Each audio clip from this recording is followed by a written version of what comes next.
Welcome back. So I thought we would do a little something different today. I was flipping through the Enlisted subreddit the other day, which, I know sometimes it's got okay content and sometimes it's a dumpster fire. But I saw something kind of interesting, and it was this post that was asking for Enlisted hot takes, and, I wanted to see what people would say and give my take on their take. So let's get into it. And I'm just gonna go down the list. It's auto sorted by best. I could probably sort by like controversial and find more interesting stuff, but let's see where this takes us. So the first guy on here, Mr. Bob Builder, says that he actually really likes the game and has fun. For a free game, he doesn't know of any better. And the thing is, I'm actually inclined to agree with him. There are other games that are free to play that are pretty good. Um, they just all have their own niches. But as far as a free to play first person shooter, I absolutely agree. Enlisted is the best that I've ever played. I feel like most first person shooters either fall into requiring too much of an investment or they fall into having shit mechanics. The reason why I like Enlisted, personally, is because I think it hits the best balance between historical authenticity. And I don't mean historical realism or like one to one reality. That's not what I'm saying. When I say authenticity, I mean the feeling of an authentic experience, right? I think it hits closest to having an authentic feeling while also at the same time putting you in the action quickly. And what I mean by that is if you go and you play like Postscriptum, or if you go and you play, uh, I'm blanking on the name of it, but the other one that's really popular that I've played recently that I can't think of the name of. Anyway, you know which one I'm talking about. Um, if you go and you play either of those, you spend a lot of time spawning in, walking around.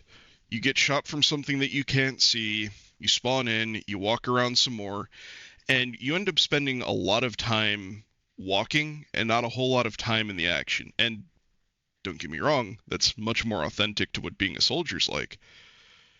But it's not as fun for me. And maybe it's because I'm too much of an action junkie and I just like things that go bang and are dangerous and getting into all that quickly. But I don't know. Like if I counterpoint that with like DCS, right? Like I can deal with like a 45-minute flight on some of the gray flag servers in DCS, but it's because I can throw it on autopilot. Like if I could auto walk my character, I probably and like flip off to something else, I probably would be more inclined to play some of these walking simulator World War II games. But I don't know. I like that with Enlisted, I can spawn in like within a minute or two. I'm in the action, and if I die, I can press one button, go to the next guy in the squad, next guy, next guy, next guy. Like it gives you this feeling of authenticity, especially in BR like 2 and 3, where it feels the way that the war, from what I've read of it, should feel like, at least in like a really hectic battle. Like obviously, a lot of World War II was probably standing around and walking, but you know what I mean. I like it, but to be fair, I do think there are other free to play games and other like genres that are also really good. Like I suck at it, but League is honestly a pretty good free to play game. Um Star Wars The Old Republic for a free to play. Now I got into it before it was a free to play, but for a free to play, it has some of the best story driven content that you can play. So I think it all just depends on the niche. Like Warframe for like a PvE game and like a PvE action game is really good. So there are other free to play games that I think are just as good as Enlisted. You could argue some of them are actually better, but they're in a completely different niche. And within the category that Enlisted occupies of like an FPS, like PvP game, I think it's very, very good. Like top of its class. In like World War II games, I think that there are alternatives that you can make a compelling argument for being as good or better. But at that point, it comes down to, what you're looking for in a game. So kind of like what I just talked about. So moving on from that one, all the McFurry here says all the paid content sucks, everything is expensive, doesn't offer anything interesting, is useless, or some combination of those.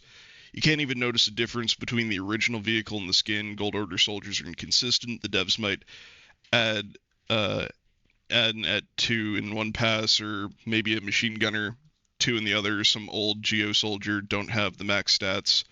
So basically, what I think he's saying is that, like he said in the first line, the paid content sucks. Um, I'm inclined to disagree. However, a lot of his points have merit. So everything used to be expensive. I think these days there are certain things that aren't expensive, and if you've been around the Gaijin block long enough, you probably know that everything is on a markup, but sales are frequent, so the time to buy is on sales. So if you look at everything on its sale price, everything, in my opinion, is fine. If you look at BR like 2 and some of the flex squads, like the half tracks for example, I think a lot of it's fine. It's when you start getting into like BR 4 and 5 squads that things become, and not on sale, like right when they launch, um, in which case things value becomes really scuffed. And this used to be a much bigger issue, in my opinion, with Enlisted, because back in the day, across the board, everything was priced higher. Um, or at least that's like the feeling that I get. I haven't sat down and compared like numbers to numbers, but like basically my evidence for this is if you look at like the half tracks and you look at their price point versus some of the older squads. I think they come in around like what 2,500 gold, something like that. I think squads in the past, just across the board, used to be like 4,000. Um, I know there are some that are less, but I don't know. Maybe things haven't gotten less expensive, but I feel like they have. At least now that we have a BR system, it seems like things are like categorically priced based off of their BR. Um, and a lot of because of the way that Enlisted is set up, you can get a lot of value out of like lower BR, less expensive squads. Um, so something that I'm actually kind of worried that they might do is go the War Thunder route and change the research so that you can only research things effectively that are like one above or one below you, unless you use premium stuff, in which case it's one above and all below. That's how it is in War Thunder. One of the most redeeming qualities, one of the best things in Enlisted, is that I can go and I can play BR1, and if BR1 is the section of the war that I enjoy, I can play nothing but BR1 for my entire experience in Enlisted, and I can always feel like I'm making progress.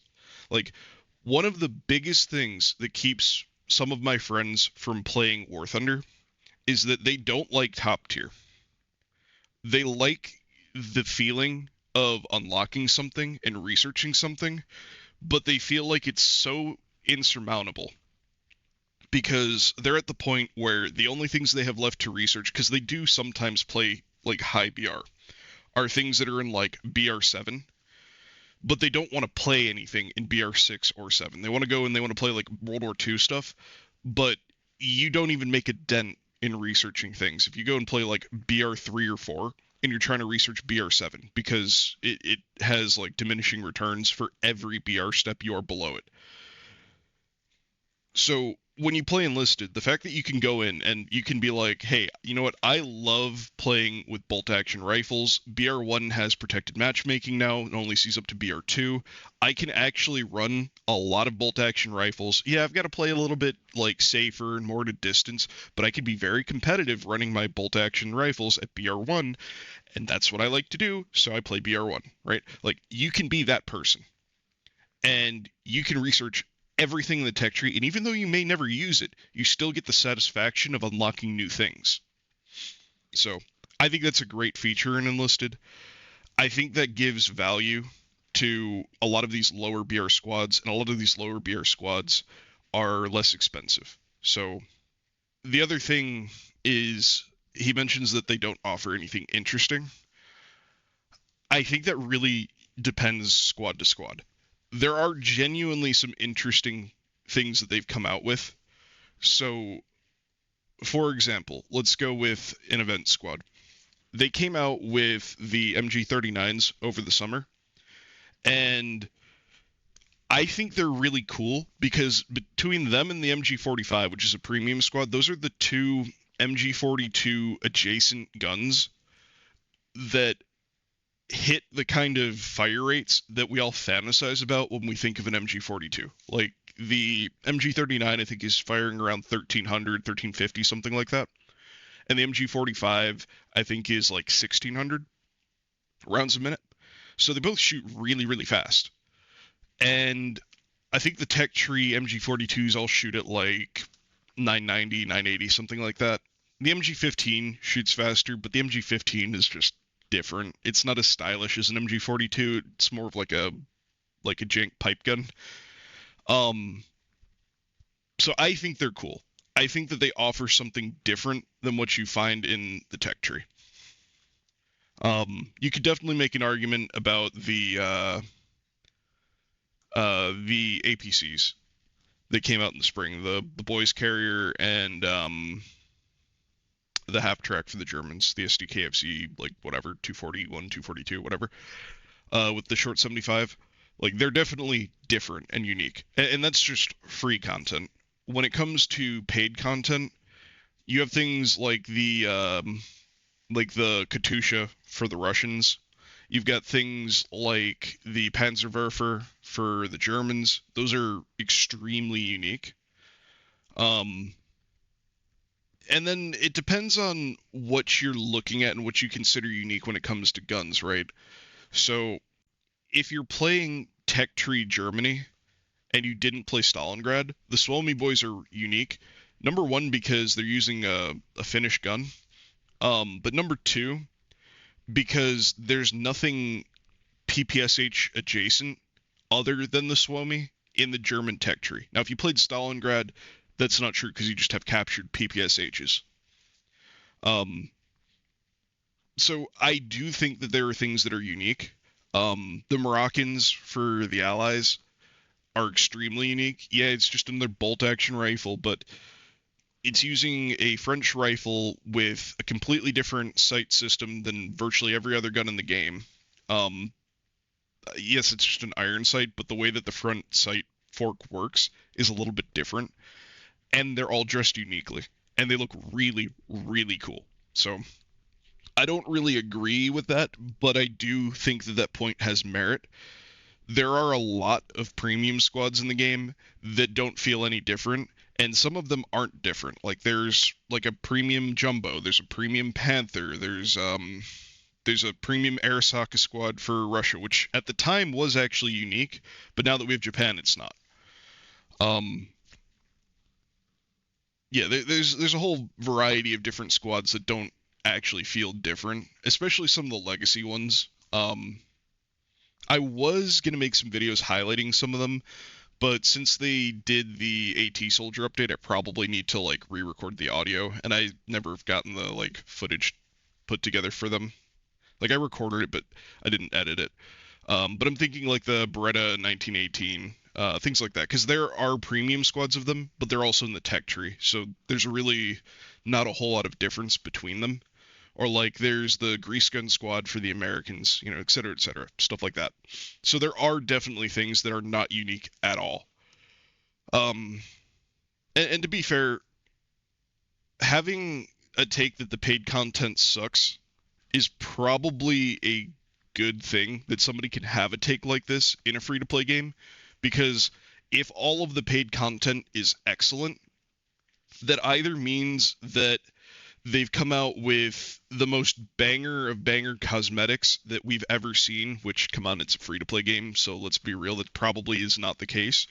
Or all of the paid content is better than everything in every aspect of the game, in which case people aren't going to like it because everything's going to feel pay to win. So I would almost argue that the paid content sucking is probably a good thing for a free to play game, because free to play games already have a reputation of having like pay to win mechanics.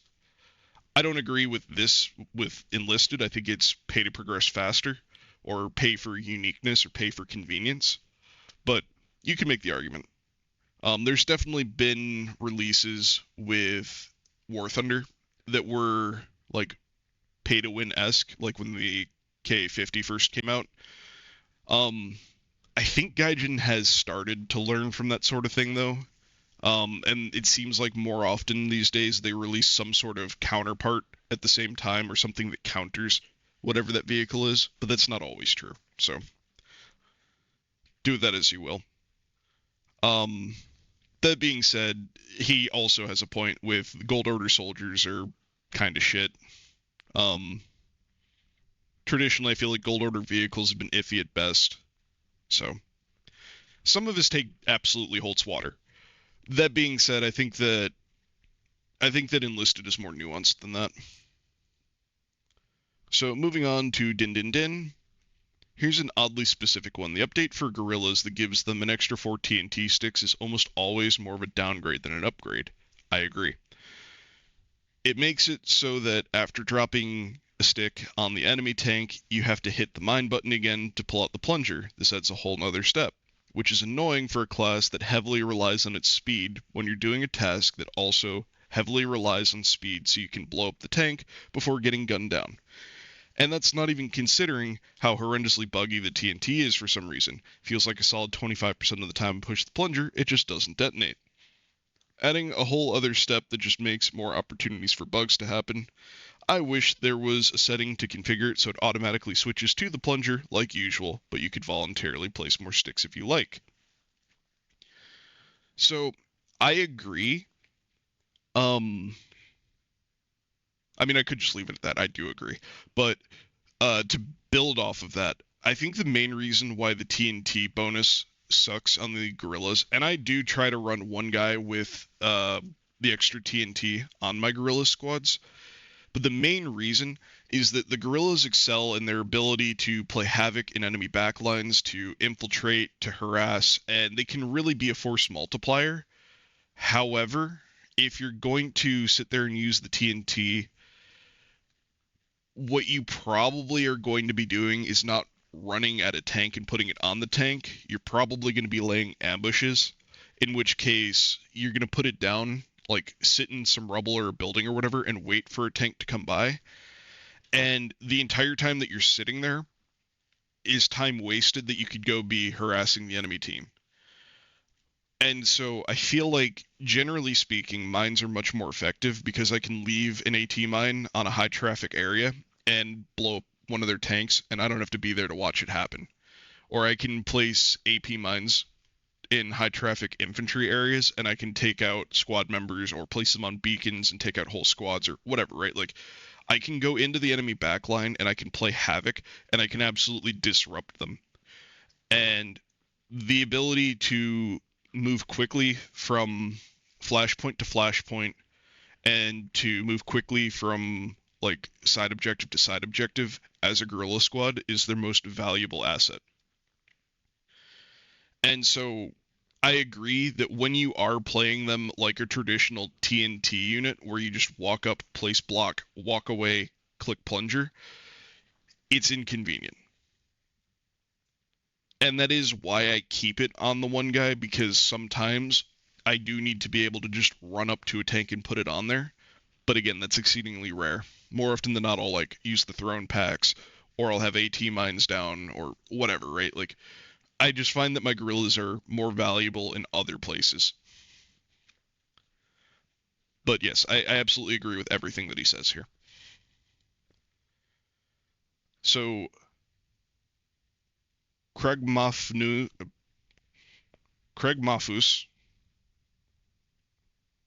I hope I'm saying that right. The meta is too fast. The game needs to slow down about 2.7 times in order for half the gear to be useful at all. So this gets into the merge, like what they were saying before the merge happened and the state that the merge actually came out in. So I don't know how many of you played before the merge or how many of you started after the merge, but initially before the merge, what we were told is that we would be limited in the number of squads of a given type that you could bring. And we're here a year later, and that has never materialized.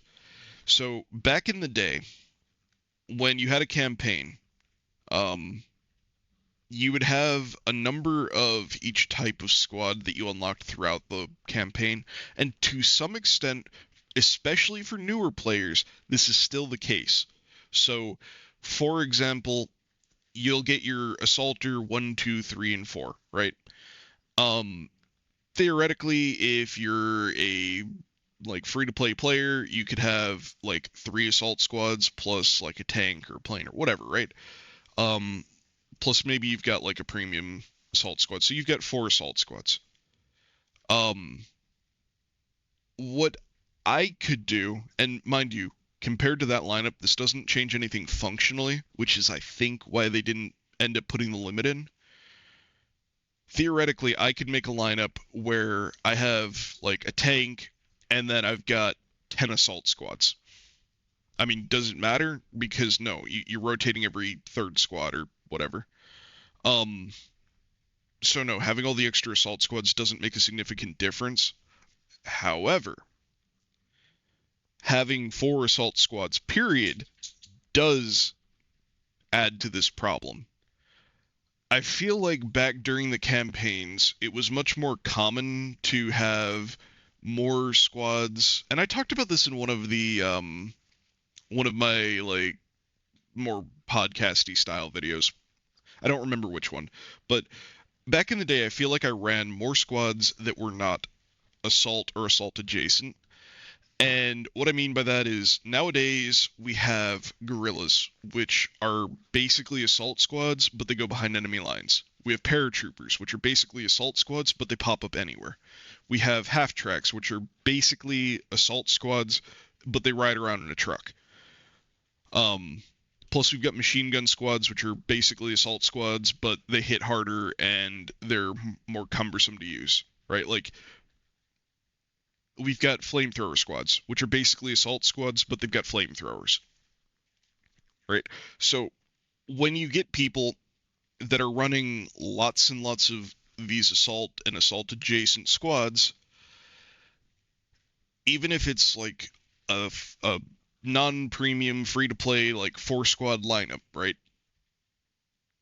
If Even if they put a limitation that said you could bring 2 of each type, I don't think it would make a fundamental difference because then let's say you've got like a 10 squad lineup, right? You've got all of the extra slots, you're subscribed. You've got an 11th slot because of like the premium slot, right? You could take 2 assault squads, 2 machine gun squads, 2 flamethrower squads, 2 guerrilla squads. One of those would be your premium squad. Um, 2 paratrooper squads, and then you'd throw your like obligatory tank or whatever on, right? You still only have 2 of each squads or each squad type, but you're sitting there with every type of assault adjacent squad, and you've completely maxed out your lineup, and you have no engineer squads, no mortar squads, no rifleman squads, um, no sniper squads, no radio squads, right? None of these more rifle based squads. So I don't really know what the solution to this problem is, but a lot of the problem has come from the proliferation of assault and assault adjacent squads. And like, don't get me wrong, we always had like assaulter ones, twos, threes, and eventually fours. So it wasn't unheard of in the past to have like 3 assault squads on your lineup.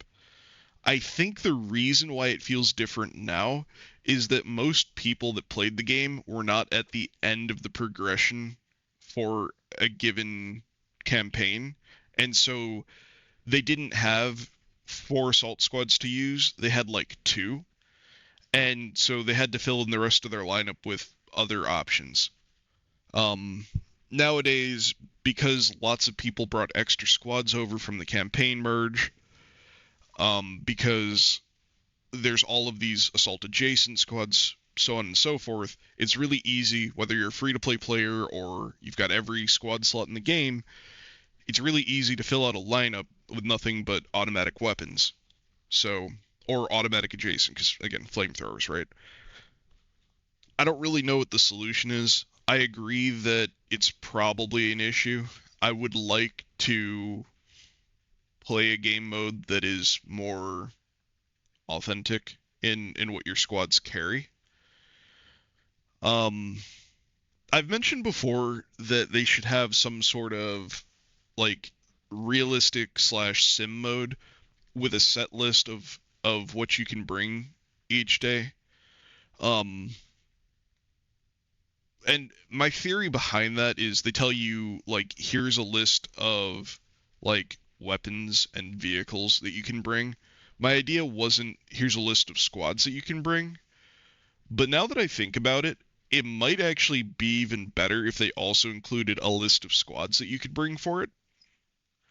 Um, that way you would be more limited in the types of squads that you could bring. So they might say like you can take assault squad like ABXY and you can take assault squad CDFG and like those are the only 2 assault squads that are listed there. And maybe they don't include any guerrillas or any paratroopers. That's an option. So if they did that, maybe in that game mode, you'd see a more like authentic experience where you'd find more like riflemen running around. But the thing is, once you get to like BR5 and you're bordering on the Cold War, most of the rifleman squads are running battle rifles or like assault rifle adjacent weapons. So, it's really BR dependent. I don't really know what the solution is here. And as far as like speed in other places, I don't think vehicle speed's a problem. You could argue increasing the map size would help slow things down, um, because it would take you longer to get places. You could increase capture times, or even you could increase or add in a decap mechanic. Because you can technically decap in the normal game mode, it just takes a really long time. So, I don't know. He's got a point. I don't know how popular the point is because I'm sure there's a lot of people that like the more arcadey nature of just running and gunning. It certainly fits with my play style. I like to play hyper aggressive, so you know.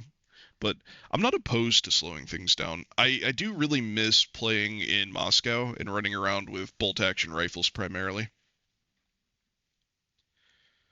So, what Trumpet says terrible AI is the biggest flaw of this game, even more than the balance or grind. So, oh, right. Okay, so earlier I couldn't remember the name. Hell Let Loose. That's the other one that I was thinking of for walking simulator World War II games. Um, so the thing with the terrible AI, because this is an issue that some of my friends complain about. It's something that I get annoyed with from time to time, but I don't look at my AI like they're actually part of the battle. I look at my AI like they're respawns. So I think I get less annoyed with them. It is annoying though when you spawn in and you like walk from your spawn to wherever it is you're going, and you turn around and your whole squad's dead, and as far as you can tell, you haven't been shot at, but somehow they all went and got themselves killed. I think the biggest flaw with the AI is their pathing. If I could change any one thing about the AI, I would make it so that they move at the same pace that I do and they follow my exact footsteps. I dislike that the AI don't like to climb through windows. I dislike that they don't like to sprint. I dislike that they like to take their own path and walk around because it gets them killed constantly. However, when people talk about the AI being terrible and you actually like talk to them, a lot of what they'll start telling you is that, well, there's the enemy right over here. I want my AI to shoot them, right? They want the AI to feel like actual teammates. So here's the thing, right? It's a slippery slope. It's one of those things where I think there are a lot of people that genuinely do want the AI to be more competitive, more dangerous, more powerful, more intelligent, right? I think that the majority of people think they do, but they don't. Because if the AI played more like a real player, you would be dying a lot more often. Because the AI would be smarter and the AI would be killing you more, and the AI would be more lethal. And if you're okay with dying and respawning more than you already do, like, okay, a good comparison, right? If you don't like playing at BR5 because you don't like constantly getting blown up and going to a gray screen, right? You're not going to like the AI being more powerful because, yes, not everything's going to be blowing up, but you're going to be going to a gray screen just as often. So, like that's just like an analogy I guess I have for it. Because anytime that you make the AI better, it's also going to make the other team's AI kill you more. So, what I personally want, I want an AI that feels more authentic, but I don't necessarily want them to be as good as a real player. Um, if they made them like one to one, like perfect representations of other players, do I think the game would be interesting? Absolutely. I would certainly play in that. But I'm just thinking of what people probably would enjoy. And so my idea for the AI is basically make them follow my footsteps exactly, make them move at the same pace as me, make them go through windows if I go through windows, et cetera, et cetera. On top of that, I would like the AI to have like a 45-degree cone that goes out 100 meters, and that's where their head is pointing. If an enemy shows up in that, they shoot at them. If the enemy doesn't show up in that arc, they don't shoot at them. So in the example that I have for you is a lot of the time the AI feel like they're all knowing because they are the AI and the AI is all knowing. So if you run behind the enemy team, right? You can usually tell which ones the AI are and which ones the players are because the players are all doing their own thing and they don't turn around and shoot you, but the AI will turn around and shoot you through three bushes and kill you. There's the problem. I want the AI to have hard line of sight blocks when they see a bush or they see a wall or whatever and not shoot you through those. I want the AI to not just like spin around and shoot you because you're behind them. What I want is the AI has a 45-degree cone, goes at 100 meters. You show up there, they shoot you. Otherwise, they have to be shot at before they return fire. So if I'm behind the AI, I don't want the AI turning around and shooting me.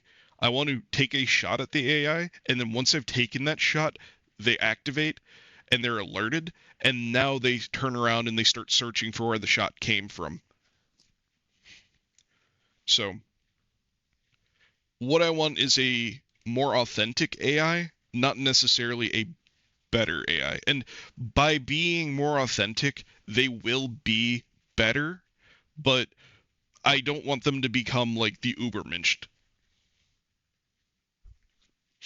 It's I know it's probably not the best way to like phrase it, like better versus better, right? But hopefully you understand what I'm getting at. So moving on from there, giving the US an MG42 and a Panzerschreck as well as giving Japan the Thompson was a mistake. So I agree that his point is valid. However, I disagree. Um, Giving the U.S. an MG42, I don't think is a mistake because they didn't give the U.S. an MG42. They gave them an MG24. They're different because the numbers are backwards. No, but the performance of the MG24 and the MG42 are completely different from one another. The MG24 performs more like an American machine gun, like it shoots kind of slowly.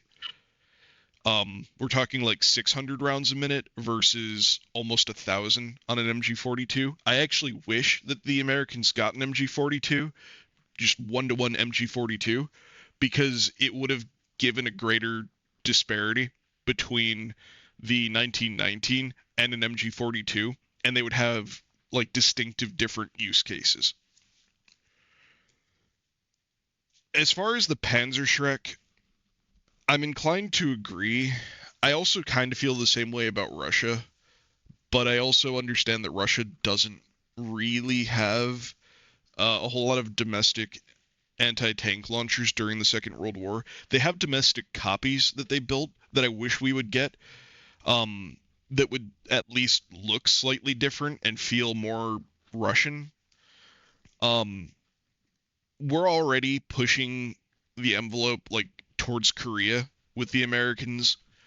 So I would have liked to have seen the Super Bazooka instead of the Panzerschreck. Um, I also would have liked to have seen the recoilless rifle. Because what you could have done is gone M1 bazooka, M9 or whatever the upgraded bazooka is, recoilless rifle, super bazooka, and gone like BR like 2, 3, 4, 5 for them, something like that. Um, I don't think that giving them a high BR anti-tank weapon that actually functions was a mistake though, because I think that's the main drawback and the main reason why America was having problems.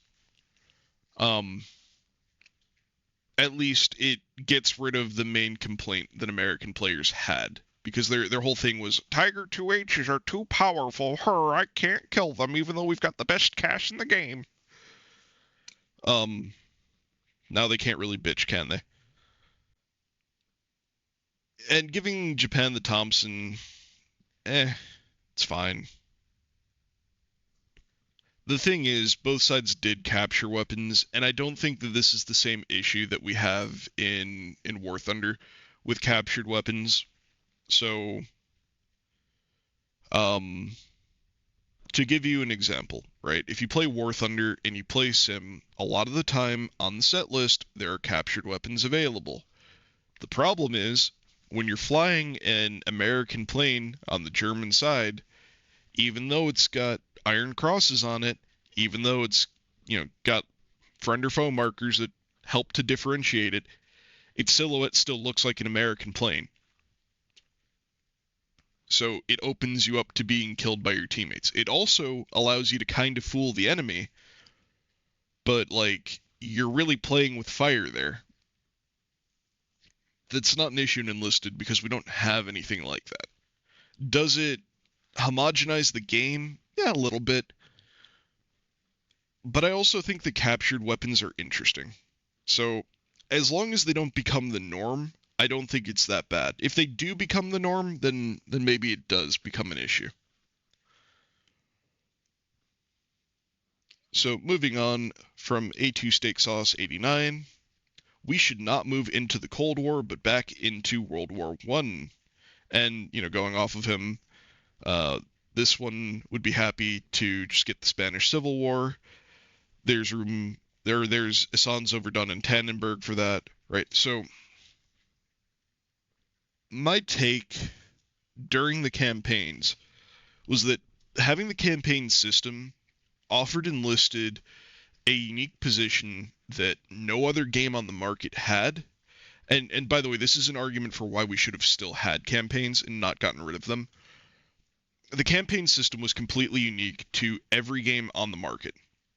Like whether it's a paid game like Hell Let Loose, Battlefield, whatever, or free to play game, doesn't matter. It's completely unique. And it offered them an opportunity to not just be a World War II game, but to be a war history game where they said, like, here's Stalingrad, here's Berlin, right? Here's the invasion of France. Here's the invasion of Poland. Here's Verdun from like right. So here's the Spanish American War. Here's Vietnam. Here's Gulf War 1990s, right? They could have done all of these individual campaigns and they didn't have to be connected to the rest of the game because they could exist in a vacuum without interfering with like a greater tech tree or whatever. Now, I'm not saying we shouldn't have gotten the tech tree. We absolutely should have gotten the tech tree. The tech tree is the best part of the merge, bar nothing. It's amazing to not have to research 5 MP40s. That being said, the potential for opening up other conflicts, especially ones that aren't represented in video games, is an unfortunate loss of the campaign system. I would have loved to have gotten to fight the Spanish American War because it's literally nothing. I don't think there's a single game that has it. I think it would have been amazing to have a one-off campaign in like Korea. And the thing is, they don't have to go or they wouldn't have had to go and say here's 3 campaigns that are like early, mid, and late Korea. They could have just picked like we're gonna put a campaign right around the time of Chonsun Reservoir, or like we're going to do a campaign right around the Tet Offensive. We're going to do a campaign that that's set during um, Desert Storm. And they could have had all of those, and they could have been separate, unique. Like they could have done what would have actually been really, really unique, and would have been really, really cool. They could have done the Iran-Iraq War, because again, that's a nothing. But it's like it's a war on such an epic scale, and it barely ever gets talked about or highlighted in like any content in the West. So should we not move into the Cold War? Should we move into the Cold War? I think that this ship has sailed. We are almost certainly going into the Cold War.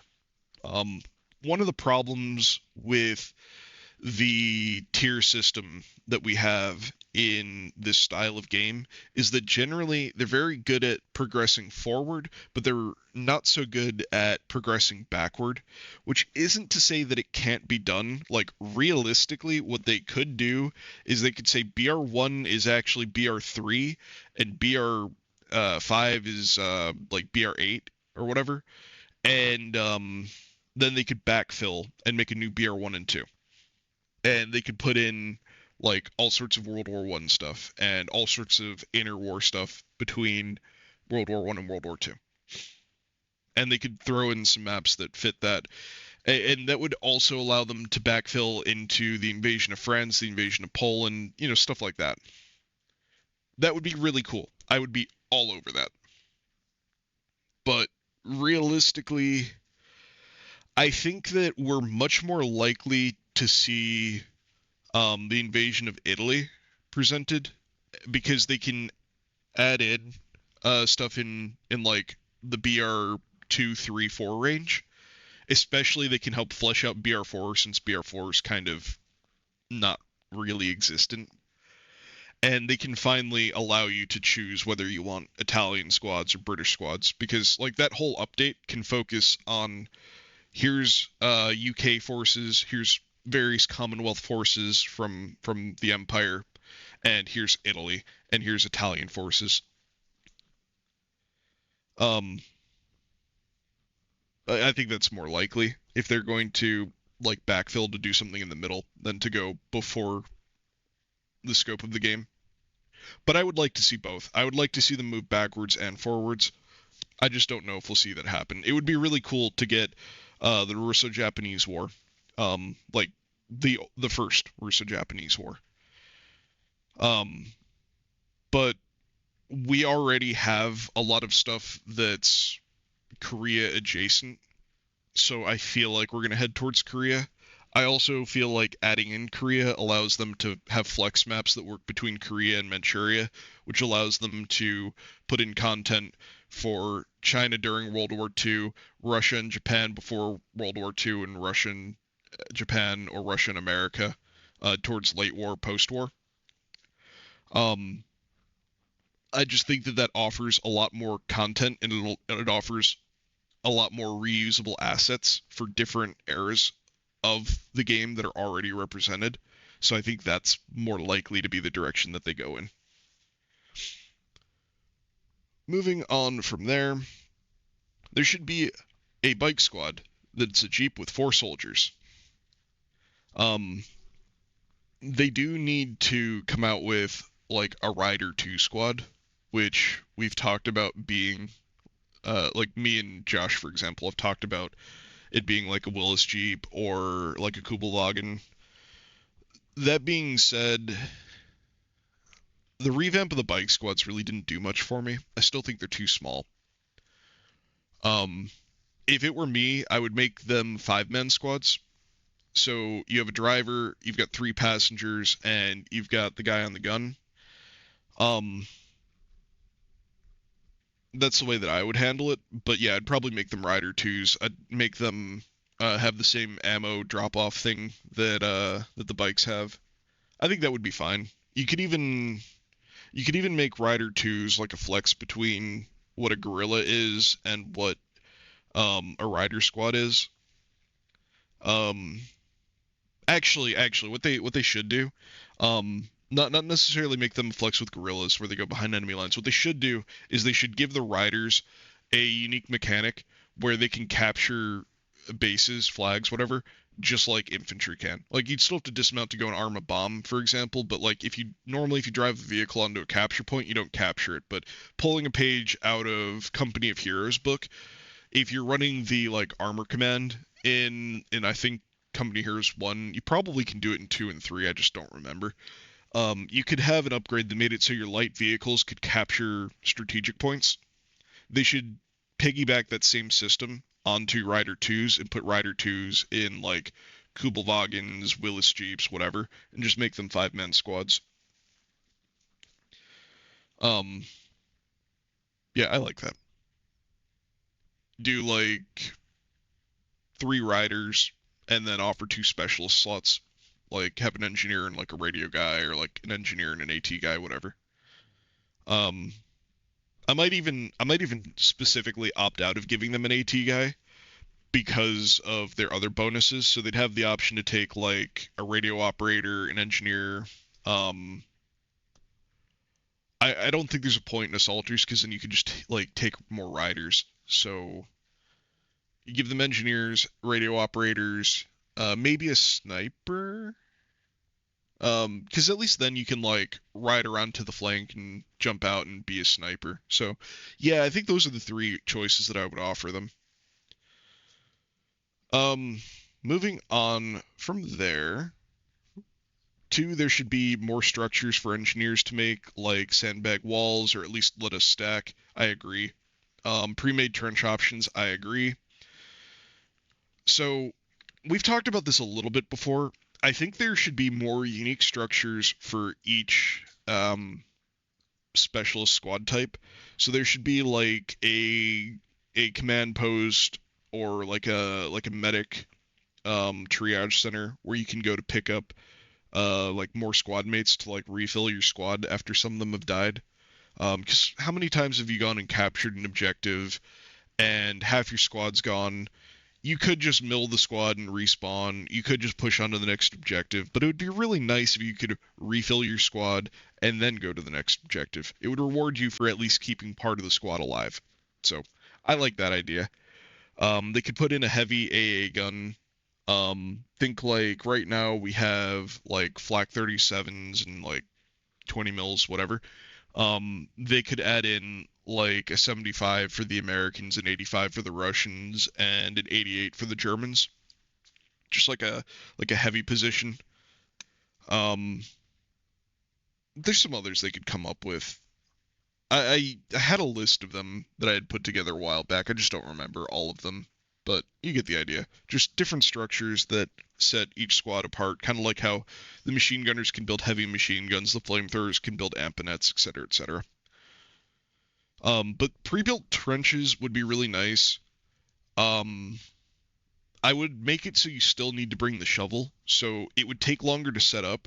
It wouldn't just be, oh, you pull out your hammer and you go bonk bonk bonk and suddenly there's a trench. No, like I'd make it so you dig a trench and then once the trench is built, you'd have like the green outline that you can do with your hammer to build like supports, and that way you'd get like a flat floor. And you'd get some like reinforced walls to the trench and maybe some like sandbags on top or whatever. But yes, I would like there to be more of that. I also do think we should be able to stack sandbags. I think the limit should be like 2 or 3 tall, but you should be able to at least stack them regularly, 2 tall. Um, I like that. 3, they need to seriously reset the AI back to the old ways. Yes, they would no-scope you from across the map, but at least they did something. We talked about AI already. I'm not going to go over them again. 4, when 2 people melee at the same time, it should count as a block and offer the opportunity for another attack. I like that. Um, what they could take inspiration from are the chainsaw duels from Gears of War, but instead of being a chainsaw duel, make it like a mini game, like a almost like not like a quick time event, but like the same kind of theory where you press different buttons. And let's say you both push them equally well. Now you transition from like bayonet fighting with your guns or like beating each other with your guns to knives. Um, but yeah, basically just hit buttons like that randomly come up correctly as they come up, and whichever one of you does it better kills the other guy. That way, it gives you the like authenticity of like a blood rushing like melee. You could even make it. It doesn't even need to be like random buttons that you hit. You could make it so like I'm just gonna throw random buttons out there. A makes you stab left, B makes you stab right. Like S makes you stab low, like W makes you stab high. Spacebar makes you like go for like a gut punch. Like G makes you grapple them and like hug them up, right? And so you'd have to hit whatever buttons counter their buttons, and if you do it fast enough, then you could beat them and win. Something like that. Some sort of like little melee. That would be really cool. That way it'd be more than just up, I poked you, up, you're dead. So it would be cool in like the simple form that he mentions where it just blocks and you can hit the button again. I also think it would be cool um to have like an actual little fighting game. Let's see. The only time anyone should be in a plane is when they're taking out a tank slash emplacement. Otherwise, the entire squad is not pushing slash defending the point. I vehemently disagree. Um, I'm not saying his point doesn't have merit. There is absolutely merit to, oh no, an enemy tank has appeared. I jump in plane. I blow up tank. Now I go back to the ground, right? Um, I think that it's missing a few things there. Like, number one, like, this is not the most competitive game in the world. Some people just like planes and plane go Bert. It's like, imagine me being like, hee hee, in my little helicopter hat. I like planes, right? I do actually like planes, alright? So fuck off. Um, but there are some people that just want to fly planes. And if that's their prerogative, so be it. There are also, like, talking from a more competitive stance, there are some people that are really good at flying planes, and every time that they do a pass, they're making an impact on the team because they're killing people. And they're not always just killing one or two. Sometimes they're killing lots of people. I'm sure some of you have flown or played against like P-47s that just don't get shot down, and every time they show up, you're just like, ah, shit, man, here we go again. So I don't really agree with that. Also, it's like the next guy mentions, fighter planes are crucial to stop your team's tanks from being blown up in the same way. He's absolutely right. If the other team is bringing lots of CAS, then having somebody up there flying cap is absolutely a big deal, and it can be game changing. So I think it's short-sighted to say that no one should be in a plane unless they're taking something out, but he does have merit in that there are a lot of times where you get a plane on your team and they just sit up there and they have their thumb up their ass. But like I said, this is not the most competitive game in the world. It's like the same argument people make against snipers where they're like, you shouldn't be playing a sniper because you're not doing anything useful for the team. You should be pushing the objective. Like, don't get me wrong. A lot of the time, objectives fail because not enough people push them. However, in an ideal team, you should not need everyone on your team on the objective. You should have people out in the enemy backline as guerrillas, out on the flanks as machine guns giving fire support, snipers taking out enemy specialists and high value targets, right? Like there's more to the game than unga bunga, like bum rush the point. And that's only if you're like looking at it from a competitive standpoint. If you're not looking at it from a super competitive standpoint, some people just don't want to fucking rush the objective, and some people want to do what they think is fun, and that's perfectly fine. Plus, you know, if we're going to mention the whole sniper thing, like, having snipers on your lineup is amazing for those games where the other team just decides that they're going to shove their thumbs up their ass and not do anything. Like when you're defending and you can't go into the other team's gray zone because there's a gray zone, but they're all just sitting back there not pushing your objectives. That's why I keep snipers around. So moving on, people with an engineer score over 25 need to get triple the points each game. I can't be the only one sick and tired of getting 2,500 points with an engineer score of 35 while somebody just kills people and gets 6,000 points. You can get a ton of points as an engineer, though. Like, if you're building spawn beacons and people are regularly using them, or if you're getting assists from like, equipment that you build, I don't know. Like, I feel like more often than not, I get a lot of, like, free points just by having engineering structures up. Also, see, this is going to kind of contradict with my previous point. It's not because I wanted to, it's because I don't think the game is developed in the way that he wants it to be. Like, I think it's viable to sit here and play a plane the whole game or play a sniper the whole game. I don't think it's viable to sit here and be an engineer and just build shit the whole game. Like, it's valuable to build ammo. It's valuable to build spawn points. It's valuable to build emplacements and sandbags and all that. But if you spend the entire match doing nothing but being Bob the Builder, then you are adding value to the team, you know, unless you're one of those idiots who builds barbed wire around your own objectives or like cuts off your own team from getting into the building or whatever. But like those are things that you can do on the side. Like there's a reason why I usually don't run engineer squads, and it's because more often than not, I can do whatever building I need to do on the one engineer in my squad, and then I can get back to doing more practically useful things. And again, like if you're a guy who just wants to be Bob the Builder and like that's what you want to do, more power to you. Go ahead. The game's pretty casual. You can probably still win most of your games doing that. But I think the problem here is that Enlisted is not the type of game that's built around engineers as like a mono profession in the game. If the maps were bigger, if the matches lasted longer, if there was more stuff that you could build, then maybe. But I don't think that we're at that point.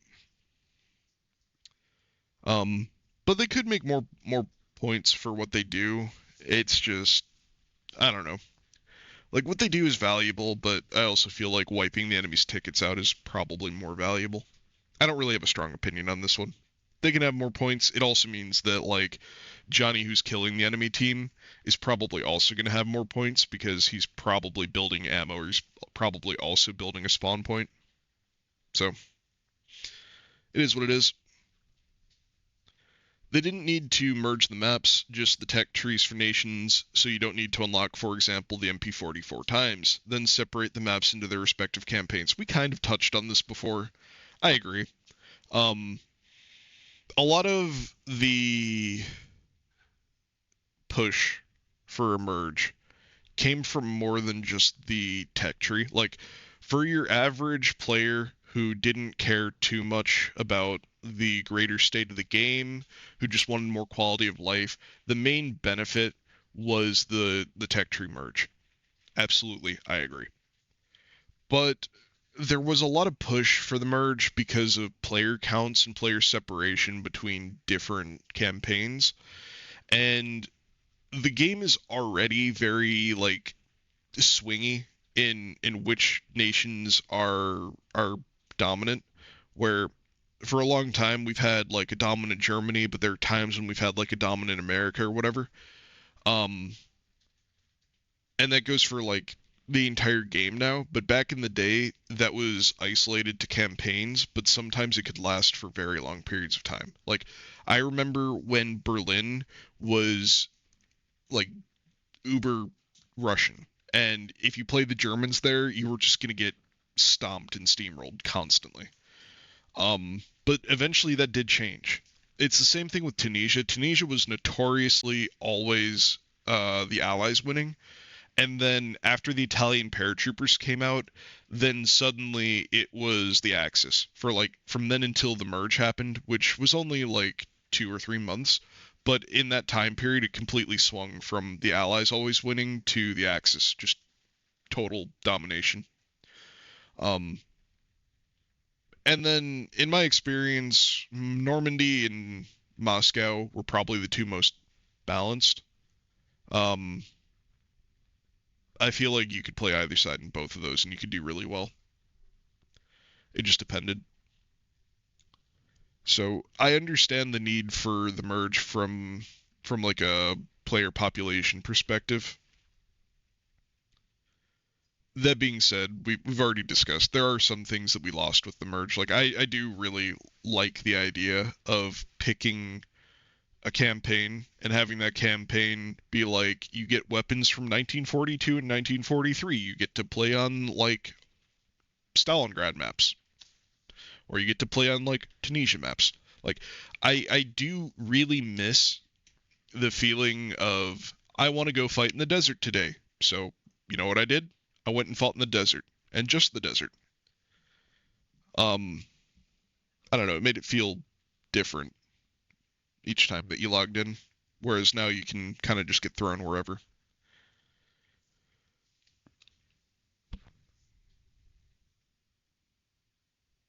Yeah, they're all basically talking about the same thing. Balance matters much more than historical accuracy. Um I disagree. I think that you can have asymmetric balance. Um, it's harder to do asymmetric balance, but it creates a much more nuanced and interesting game. I think a lot of people, when they say balance, basically what they want is a homogenized game. The problem is a homogenized game is sterile and boring. So, generally speaking, like balance does matter. However, I think back to some of the games I played growing up, and back then we didn't have lots of live patches and hot fixes. And inherently there were some things that just weren't balanced, but I think that also offered character and that made certain weapons more like challenge weapons to use. So I don't know, like I would prefer really good asymmetric balance, but like I said, that's more difficult to do. Um, I guess an example of this from the game right now is if you compare German and Russian submachine guns. The German submachine guns, in my experience, generally perform better in the mid range, doing like street fighting from building to building, whereas Russian submachine guns generally perform better at clearing buildings and in trenches and in close quarters. It's just a difference in design philosophy. The thing is, between the two, the Russian submachine guns probably are better overall, but the Germans make up for it in other areas. A lot of their like BR3 tanks are really good. Some of their planes flex a little bit better It depends. I think planes and tanks are actually pretty close, like, to each other. I feel like the German tanks, at least for me, perform a little bit better. Um, I mean, generally speaking, I think the Russian tanks. Well, okay, the like choice competitive Russian tanks probably have better armor, and the Germans generally have better guns. Um, I'm thinking like T-50 versus like Panzer 3N kind of things like that. But that's what I'm getting at. Like you can, or I guess a good example before now would be the Americans have very, very good CAS. The Germans have very, very good tanks. The Americans have kind of mid tanks. I think that having asymmetry like that makes for a more nuanced and more interesting game. It makes you have to use different tactics for each side.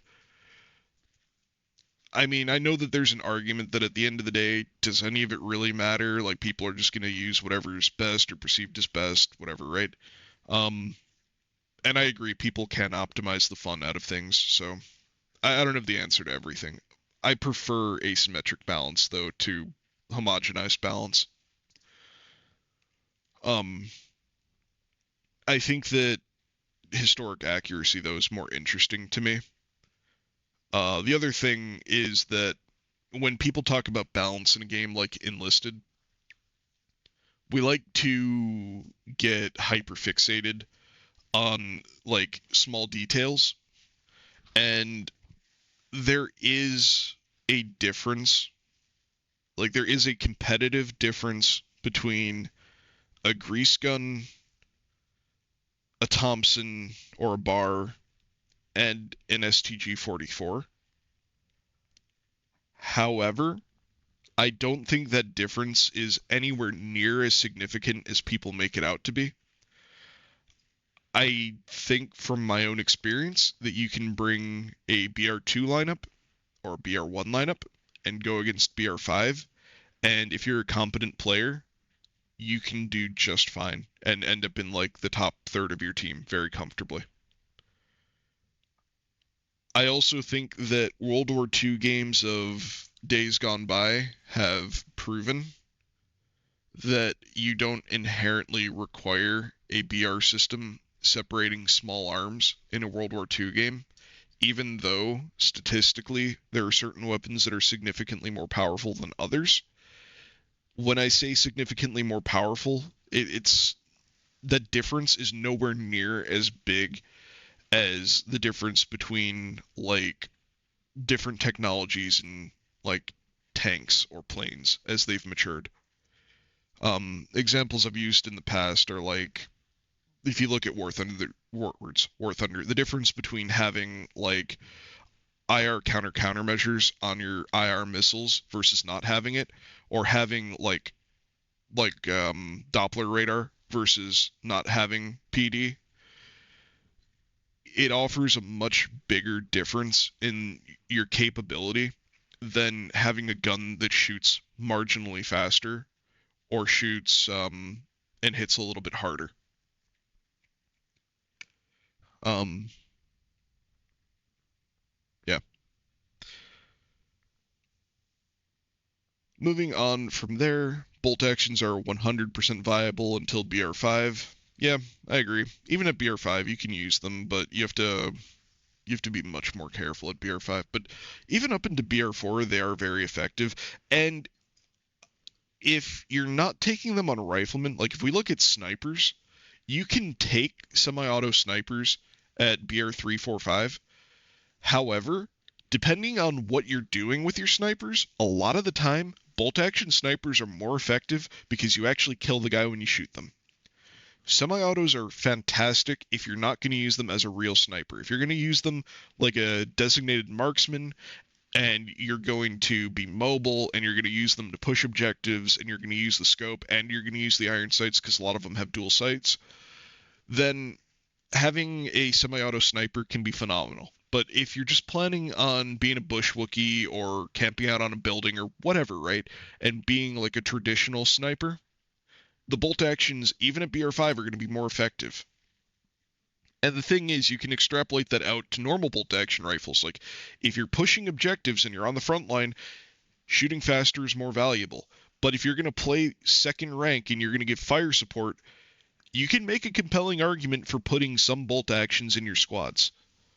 Like, you can absolutely sit there with like a machine gun squad, right? Like, let's say you're running German machine guns, you're running MG42 100s. You can go 3 machine gunners, and then you can give the rest of your guys bolt action rifles. And why would you want to do that? Well, with a machine gun like that, it's more defensive. It's more sedentary. It doesn't perform as well rushing things because the gun is cumbersome. It takes time to aim. You're slower moving, right? You've got all of these factors that are telling you that you should find somewhere and you should sit there and you should give fire support from that position, right? Well, if that's the case, then you should have weapons on the rest of your squad that complement that playstyle. So now your AI, if they do shoot something, they're shooting them with a gun that's going to hold more damage over distance. Plus, if you switch to them and you don't want to like take your last 3 guys and try to bum rush a point when you're probably going to take like 2/3 of your casualties just getting to the point, you can sit there where your machine guns were and you can still be effective. I'm not saying that everybody should suddenly start taking bolt action rifles into BR5 games on their longer range support squads, but what I am saying is that it's a viable option, and just because you have a bolt action rifle doesn't inherently mean that you're at a disadvantage in BR5 or any other BR for that matter. Like, there are use cases for everything, and it comes down to choosing the correct tools for your playstyle to enhance it to fit the way that you like to fight. That's what it really comes down to. The availability of AT is too damn high. Engineers and AT should be the only ones with AT weapons, as the game is combined arms for a reason. Absolutely 100% agree. Go back to one of my early videos. I was bitching about how there should be a Grenadier class. I'm actually going to probably remake that video soon, and I'll give you the spark notes now. Every single soldier in the game is an AT soldier right now. Everybody can carry anti-tank packs. They're like explosive packs, whatever you throw them. This should not be the case. Every rifleman can take a grenade launcher. This should not be the case. What they should do is make it so that AT soldiers and engineers can take explosive packs, both and guerrillas can take explosive packs, the thrown ones, the plunger TNT, right? AT soldiers get the anti-tank rifle grenade option, and they get the anti-tank rifles and anti-tank launchers, right? They can also build AT guns. Normal infantrymen should have access to normal grenades, like smoke grenades, gas grenades, or I guess they're not gas, white phosphorus, frag grenades, all of that, Molotovs.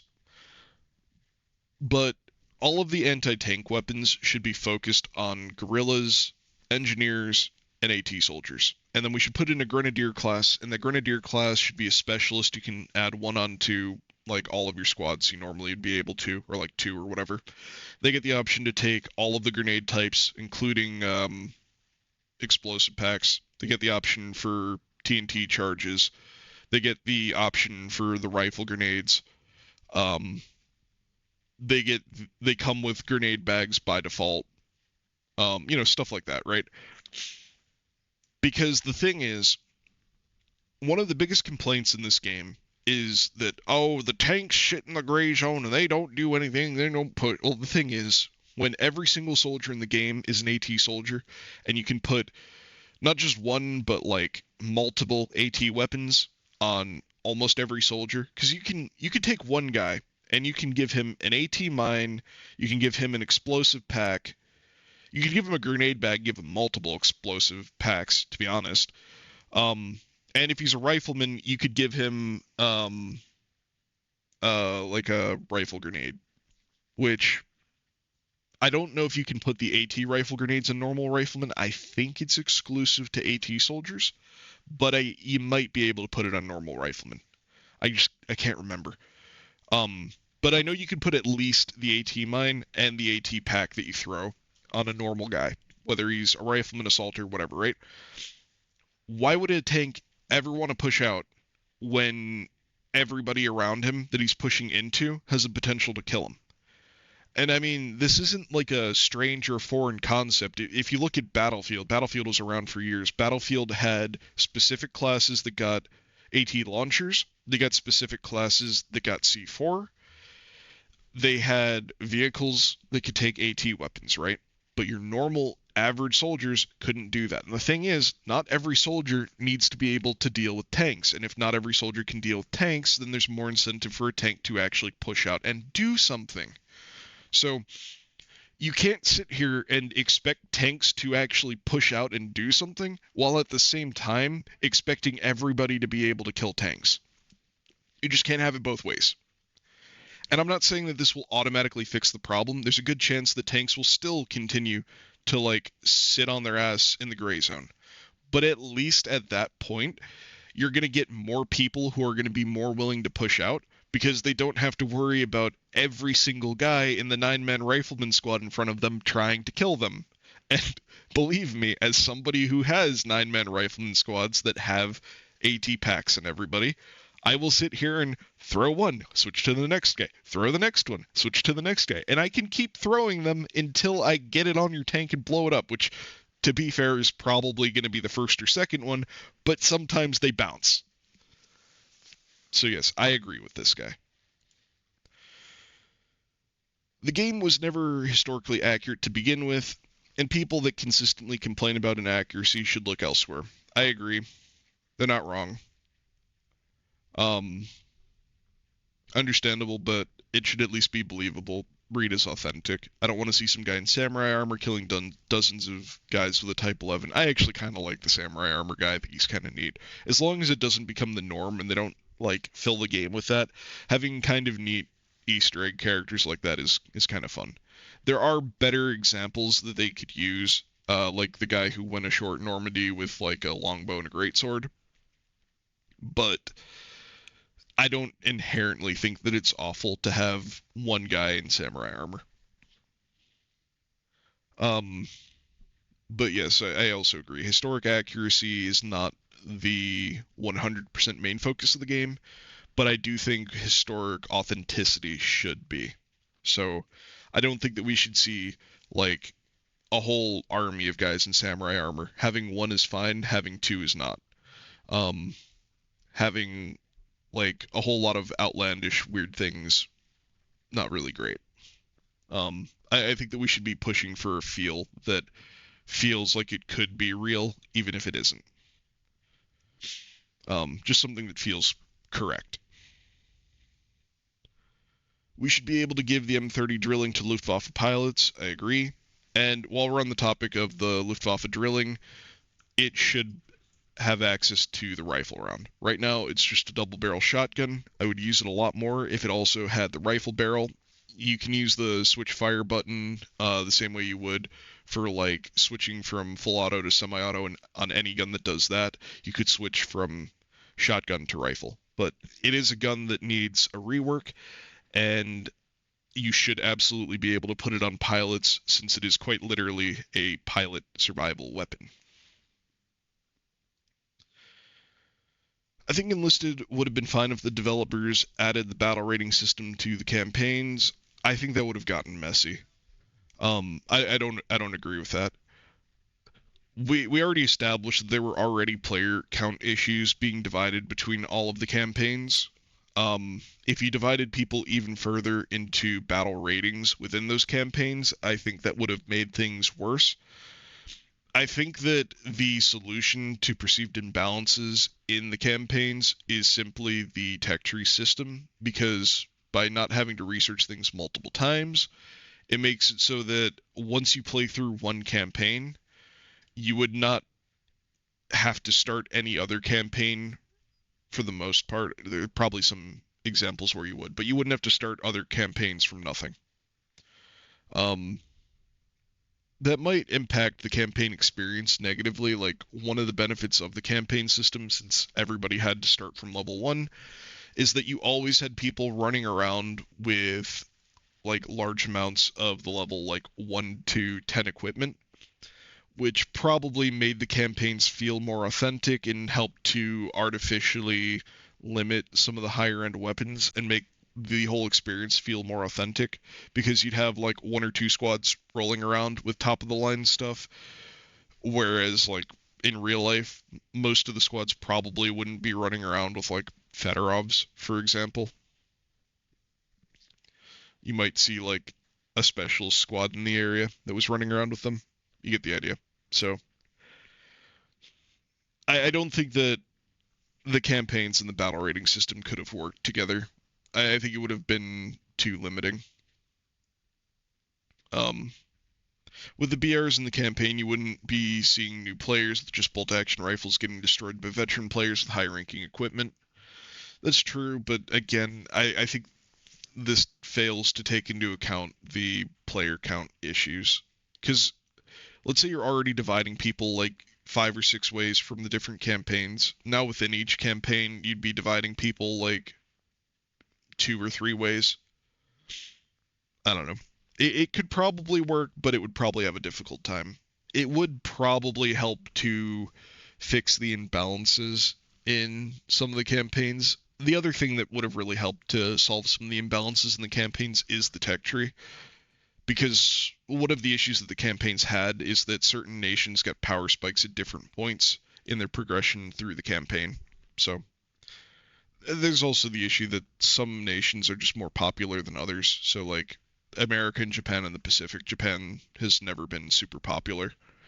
So it doesn't matter how good they are or where their power spikes are when less people are interested in playing them, just by the very nature of them not being America. Um, so this would drastically increase queue times and lead to further divisions of the player base, which is something that the developers were worried about and managed with merging the campaigns. A good change in my opinion. But I think it would help with getting better matches overall and still allow players to choose the campaigns they want to play. So he's got a valid point, but and he acknowledges the issue that I brought up. So yeah, the idea of maps being gated to BR rating, I think you should be, or I like the idea of maps being gated to BR rating. I think you should be able to tailor your weapon loadouts per theater like you do with cosmetics. Cosmetics is something we should talk about. So when you click on Invasion of Normandy, you can set the loadouts, but when you click the Battle of Tunisia, you'll have the set loadout again, and there'll be historical restrictions. So this is kind of like what we were talking about before when I said they should have like a set list for like a realistic or a sim mode. Um, yeah, I don't mind the idea of maps being BR locked, which they are for like Russia, for example. They're just not for the Allies. The thing is, for the Allies and for like the Axis as well, just the Western Front in general, most of the equipment from like BR1 to BR like 4.5 was used throughout the war. So I say 4.5 because obviously the Panzerschreck wasn't widely used. The Hyde wasn't really used. The M2 wasn't really widely used. But the 1919 was. Pershings did make it into Europe. P-47s were widely used. So my point here, though, is when you look at like Normandy, right? If you've got a bunch of people running around with M1 carbines and Leonfields, that's not wrong for Normandy. If you've got a bunch of Germans running around with like MP40s in um, the Ardennes, again, that's not inauthentic. I guess having the Volkssturm weapons in Tunisia is, so there's that. But I don't know. I think the maps being more open on the Western Front makes sense. Um, I just wish that on the Eastern Front we would get another set similar to Moscow that we could play at higher BR that, represents the fighting that took place in like 1944 and early 1945. More like field fighting and more town fighting and less city fighting. Rzhev is a step in the right direction, but I really would like more content similar to Moscow to play at higher BRs. And to be fair, a lot of the Moscow content isn't like instantly recognizable as Moscow, so you could take some of the map sets from there and use them and treat them as like generic like Eastern European countryside and generic Eastern European town. Um so I'm not really entirely against that.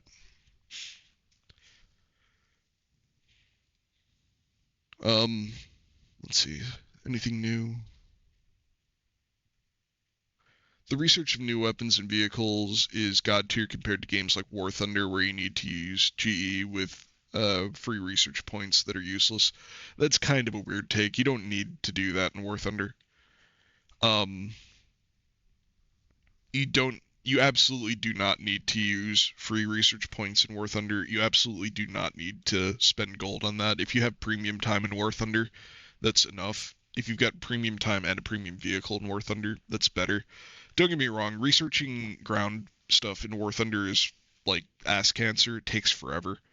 But researching like planes and to some extent researching naval in War Thunder is really not that bad. You can get a lot of XP really quickly. But yeah, researching ground in War Thunder is slow, but you do not need to spend gold on research points, so that's kind of scuffed. Um that being said, I agree. Researching stuff in Enlisted is a lot better. It's a lot faster. The silver economy changes have come a long way from where we once were, especially with like bronze and silver orders. Um, yeah, it's gotten better.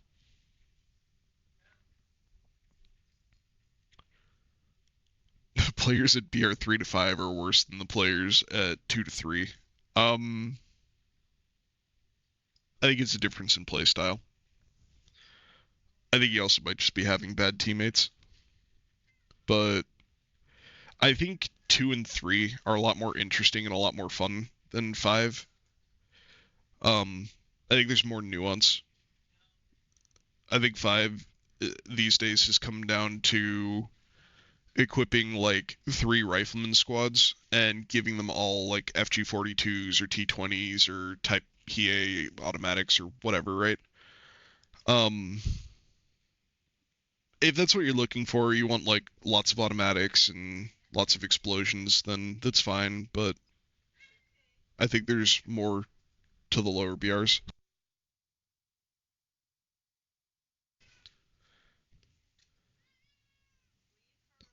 I should be allowed to use only infantry squads instead of 3 in a vehicle. I agree with that. I always thought the need for a vehicle was kind of weird.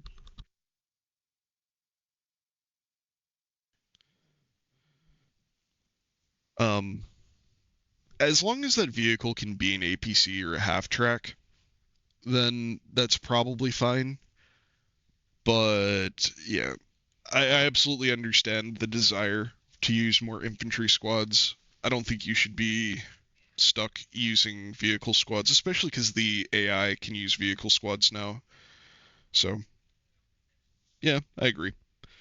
Um, Plus, I think that allows you for more customization as like a free-to-play player. I would even go as far as to say they should have 2 flex slots.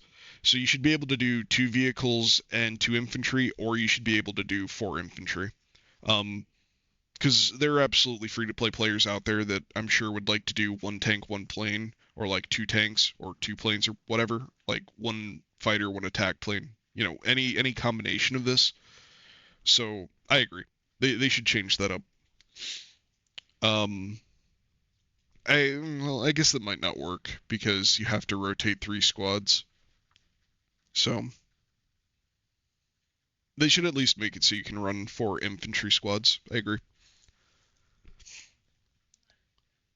Let's see. They haven't made a campaign as mechanically unique or fun as Tunisia, and the Berlin campaign especially is a train wreck. Pardon the pun. Um, so I know a lot of people didn't like Tunisia. Personally, I love Tunisia. Um, in part because I think it's a really cool, really unique environment. I know people disliked it because it was more open, or they disliked the whole map, or whatever, right? I think it offered unique challenges, and I think that made it really interesting. I like the environment. I actually like the whole map. There's a lot of really cool things that they did with the whole map, having different routes that go in from different directions. You just had to like find or know where the entrances were to the different tunnel networks. And I think that offered for really interesting gameplay. Plus, putting objectives in the holes and having the ability to mortar them or bomb them or call an artillery on them, like it just offered for a different and interesting experience um, than like your traditional maps. Plus, I like how open they are. Generally speaking, I like more open maps and less built-up maps. Um, I just I like bigger maps. I like maps that have like a diversity of terrain. So like I like maps like the Ardennes that have like a downtown area, like a city area, and they have open areas. But like I really like Ardennes, for example, because they have these open fields and these forested areas and just things that aren't just fighting in an urban like close quarters shit show. I would even consider Normandy to be kind of an urban close quarters shit show, even though it's not really like city fighting because of the way that hedgerows and how small some of those maps are. They feel very cramped. Um, I would argue though that Ardennes, from a terrain perspective, is as interesting as Tunisia. However, it looks the same as a lot of the other map sets because it takes place in Europe, and a lot of Europe looks like green or gray, especially in the winter. A lot of it's going to be gray. Um, Plus some white because hey, snow's fun. I would actually really like to get a snow map with like proper deep snow, like not just like a little bit of snow. Like a lot of the snow maps are like, oh, there's a little teensy bit of snow. I mean, like you're trudging through like knee deep to like waist deep snow. I would love that. That'd be cool. Where like going prone in the snow, you would just like disappear. Um, or like moving through it would obviously have like some sort of movement penalties and whatnot. Um, yeah, that'd be cool. So the PTRS is the best sniper in the game. IDK if it's a hot take, but it's a lot of fun lopping people's limbs off. Counterpoint, the PTRS is the second best sniper in the game. The best sniper in the game is the 20 mil that the Japanese get. But generally speaking, you're not wrong.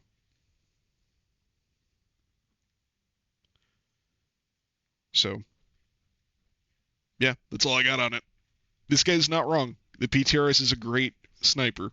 I love using them to just pop normal people, but I prefer the 20 mil for Japan.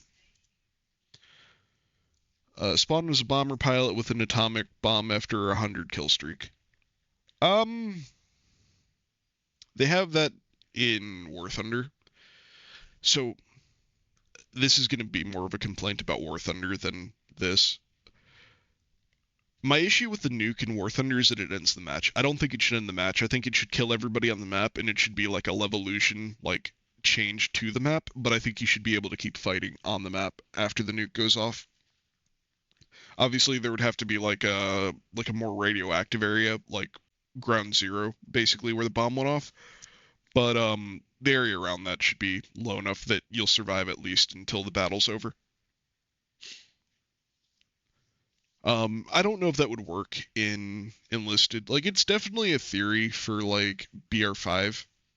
I would not put it in anything below BR5. And 100 kill streak without dying is honestly pretty difficult to do. So I'm not opposed to it. It would be something interesting, but I'd prefer that it doesn't end the match. Just that it wipes out everybody on the match and destroys all the buildings. Um, Plus, actually, what's the uranium that you need purified for a bomb? It's like uranium 237, right? Make the or 235, 237, something like. Anyway, make the kill streak like 235 or 237. There you go. One of the biggest problems that the game, and even more this community, has is that the player base itself. Sure, the devs can change some things, but if people want to min-max everything and have each soldier of their squad be a super soldier with an explosive pack of mine, two submachine guns, and a pistol, it's just overkill. At the end of the day, the choices of the players affect massively the game. I love running around with nothing more than a rifle and a grenade in BR1 to 3, and feeling desperate when I'm running out of ammo, or there's a tank and I can't do anything but I keep it pinged. I despise the toxicity of the subreddit, acting as if everybody should play optimally all the time instead of having fun. Generally, I agree. People will optimize the fun out of everything. Um, I also think that a lot of the little things that people do to hyper optimize have so little effect that I don't actually care. Um, so, for example, I have a lot of squads that I haven't actually fully upgraded, and so I often have specialists that I can't give backpacks to, or pistols for that matter. Would I like to? Yeah. Is it a detriment? Yeah. Does it really make a big impact? No, not really. Um, Most of my soldiers do have pistols. Most of them do have mines. Most of them do have backpacks. I don't generally run two weapons though. Um, I see the value. I just like having backpacks. Um, that being said, I also don't optimize my perks that much. Like when I have a soldier that's at rank 5, so 5 stars, they've got all of their perk numbers, then I'll customize them. But if they're not there, and a lot of mine aren't, then I don't even look at their perks. And like, sure, it's nice to have like the recoil perks set up correctly for the type of gun that I have, because some are better with horizontal reduction, some are better with vertical. But I can perform like 90% as well, even if I don't have it. Or like personally on the left side, I like having move speed and I like having medkit speed. Lots of my soldiers don't have that. Does it matter? No, not really. Like it's nice to have. It makes everything more cozy, but like does it really matter? No, not really. So you can hyper optimize your characters, and in a lot of my like reviews and whatnot, I like to, go into all the stats and explain how you can do that. Or like how statistically it compares to another weapon, but like there are times when I run whole lineups that are like statistically not optimal, and I do just fine. Like better than fine, honestly. I still end up in like the top like quarter of my team most of the time. It's so for example, right? Statistically on paper, if you look at the MKB or you look at the STG-45 and you compare it to the STG-44, they don't belong in the same BR statistically. Like they're not even close. They're closer to like an MP40 or a bar, and those are BR2 and 3 respectively. But they're at BR5. The thing is, I can run a whole lineup of MKBs and I can still be top of the team, even though they are significantly worse than the STG-44, and it's not close. Like they are much worse than the STG-44. Um, it's kind of like what I was alluding to earlier, where you can take bolt action rifles or BR1 lineups into BR5 games. I've taken BR1 lineups into BR5 games and I've been in the bottom third of my team. I've also taken BR1 lineups into BR5 games and been number one on my team. And we've won the game. So, like, I don't think it matters nearly as much as people make it out to be. I don't think that the BR differences matter nearly as much as people make them out to. You can absolutely hyper optimize the fun out of the game, and that's 100% a player choice. Um, all the bolties in the game should be BR1, and the SMG should be BR2 plus, so we have a unique BR1 experience. I disagree. I'm gonna look at machine guns for this. There's a lot of machine guns at BR2 that are fucking terrible. That should be BR1. It doesn't make sense to me that tanks and planes start at BR1 with like cannons and bombs, and they have machine guns on them, a lot of them, but machine guns start at BR2. I think that you'd get a better dispersion of machine guns if they started at BR1 with like the Vickers birth year at BR1 and like the Madsen at BR1, etc., etc. Um, some of this also starts to get into the whole drum mag tax thing. Um, I think that there's some weapons that are balanced around their ammo count that shouldn't necessarily be, but that's like a whole other tirade that I've gone on before.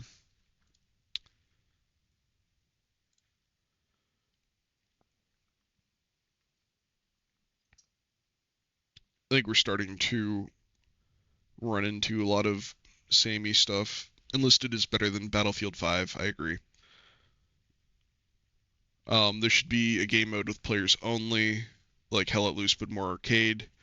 Um, I don't know if the game, like, I don't know how the game infrastructure set up if it could support like every soldier in a squad like that.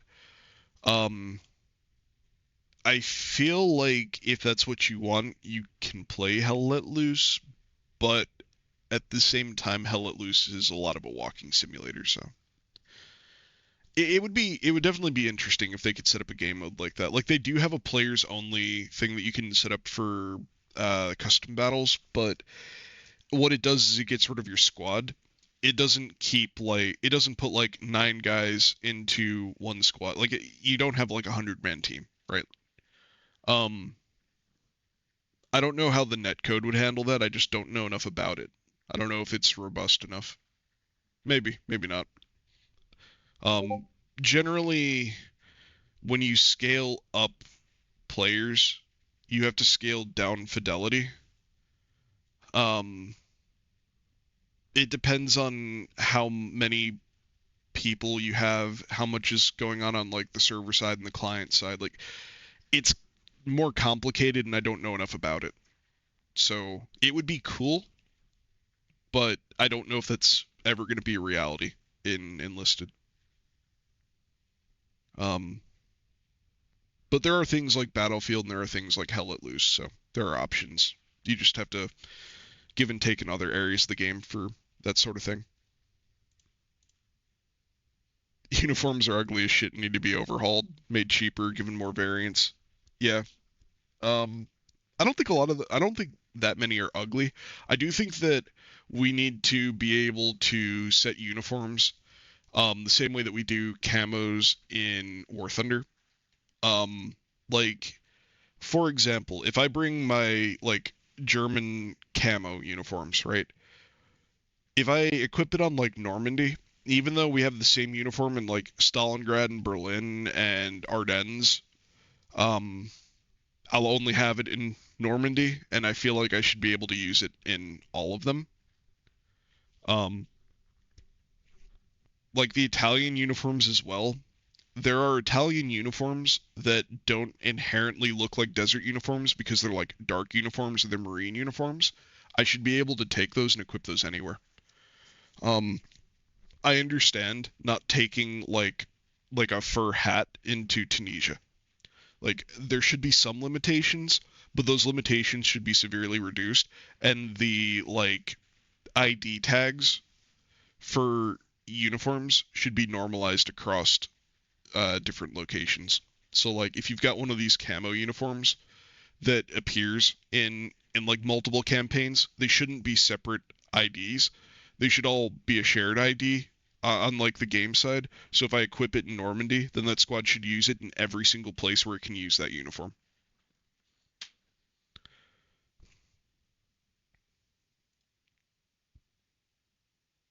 I don't mind the soldier movement. It basically says that the game can be kind of fun, but soldier movement sucks a lot. I actually don't mind it. I think you can be very fast with some perks. Um, I kind of like that the side strafing isn't as like fast as your forward movement.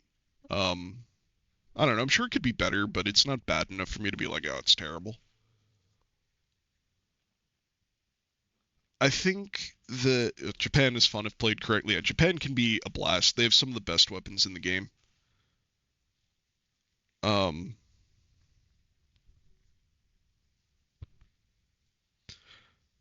Oh, you know what? Okay, so stamina boosting perks are more valuable than the vitality perk.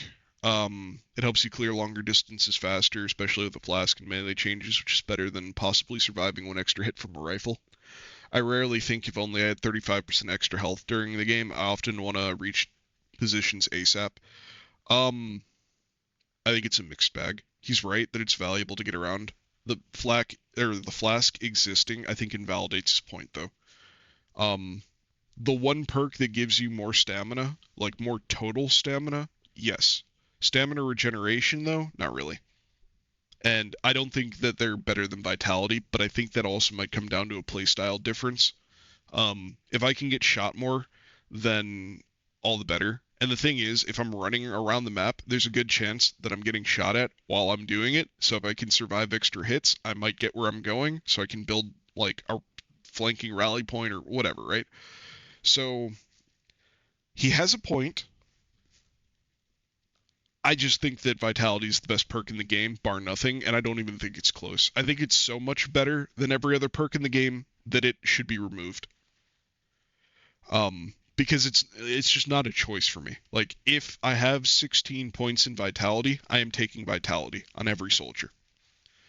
Um, like stamina boosting perks helping you clear longer distances. Yeah, I guess, but I can just sprint until my sprint bar or my stamina bar's empty, down the whole flask, and there's almost nowhere that I'm going to go that's going to take so much stamina that if I empty my bar down a flask and then have a minute of free stamina and then empty my bar again, like if I'm not where I need to get at that point, I don't know where you're going.